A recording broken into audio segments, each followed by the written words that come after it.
Oh, ce n'est pas du tout une spécificité des médias français. Je pense que le meilleur exemple que je puisse donner, c'est que la façon dont les médias américains, qui sont des modèles, notamment le New York Times, ont couvert l'intervention militaire en Iran en 2003, eh ben, il y a eu les gens sont allés en masse des sites des médias américains sur The Guardian. En gros, parce qu'il y avait un biais qui était à la fois politique et commercial. Bien sûr, c'était politique dans la mesure où le gouvernement dit qu'il y a des outils de destruction massive et c'est le danger, c'est un danger considérable pour les États-Unis et pour l'humanité. Et puis la deuxième chose, c'est que comme les médias pensaient que la majorité des Américains étaient d'accord qu'ils avaient intérêt à leur donner ce qu'ils voulaient. Mais les gens, ils avaient compris qu'il se passait quelque chose d'autre et ils sont allés voir sur le site du Guardian. Je pense qu'il y a deux choses. On peut chercher sur les médias français, mais maintenant, nous avons absolument la possibilité de choisir des médias qui viennent d'ailleurs.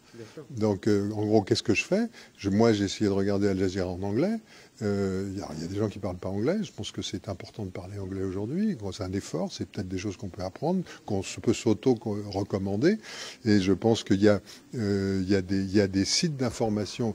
Sur la Tunisie, par exemple, il y avait plein d'informations en français qui venaient d'ailleurs, parce qu'il y a encore pas beaucoup de gens. On peut aller demander aux Tunisiens eux-mêmes qu'est-ce qu'ils disent sur ce qui se passe en Tunisie. Je ne parle pas des médias d'État. Mais donc, il faut chercher sur le web les sources d'information. Il n'y a plus personne qui ait une seule fenêtre ouverte sur son ordinateur.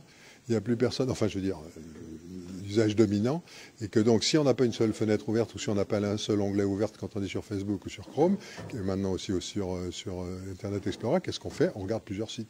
Et puis on voit. Et maintenant, ce que j'ai fait, par exemple, hier sur l'Égypte, puisque moi, c'est pas un sujet que je suis d'habitude, j'ai pris TweetDeck, qui est un des programmes qui permet de suivre les Twitter, et j'ai mis un hashtag janvier 25, or, c'est-à-dire l'un ou l'autre, janvier 28, or Égypte. Donc tout ce qui concerne ça arrive.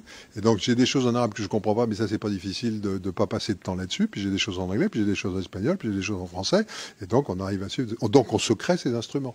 Et je pense qu'aujourd'hui, si on veut être... Premièrement, tout le monde peut participer à l'information. Il n'y a pas que les médias qui sont des sources d'information d'eux, mais troisièmement, pour être bien informé, il faut aussi avoir un minimum de ce que j'appelle littératie digitale, que je recommande à tout le monde. Il faut apprendre à se servir de ces choses-là. Et on peut demander aux gens de nous enseigner, mais on doit aussi apprendre soi-même. Personne ne m'a jamais enseigné.